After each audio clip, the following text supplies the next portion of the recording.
si Boy Tapat. Interviewin lang po natin sa mga nabanggit po kasi ni Boy Bote na gusto niya siya tumakbo bilang presidente. Ito po si Boy Tapat. Boy Tapat, ano mo masasabi niyo? Ganang wala, Pilipinas, ako po si Boy Tapat.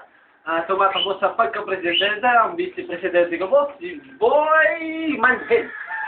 Ako po si Boy Tapat. So, sobrang katapatan ko. Lahat ng bagay na gagawin ko pag nanalo ko, sasabihin ko. Pag nanalo po ako, mangungurakot ako. Pag nanalo ako, sino ba una pag gusto makaranas ng kaginhawan? Siyempre ako. Loko ba kayo? Ako? Kayo ang una? Hello? Sobrang katapatan ko. Magnanakaw ako sa kaban ng bayan. Yes, napakatapat niyo po. Sarap lang ako.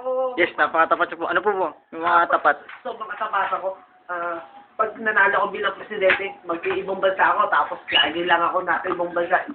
Mr. Tapat, ano po yung tungkol po sa mahirap? Ano po? Sa mahirap, lalo ko silang pahihirapan.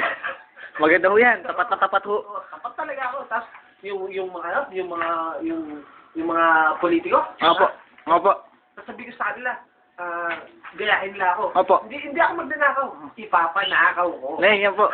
Tapat na tapat po kayo. Gagamit po kayo ng galamay. Oo, Sige po. gagamit ako. Si Boy Manhead, Si Boy Manhead kasalukuyang nanghihimbing.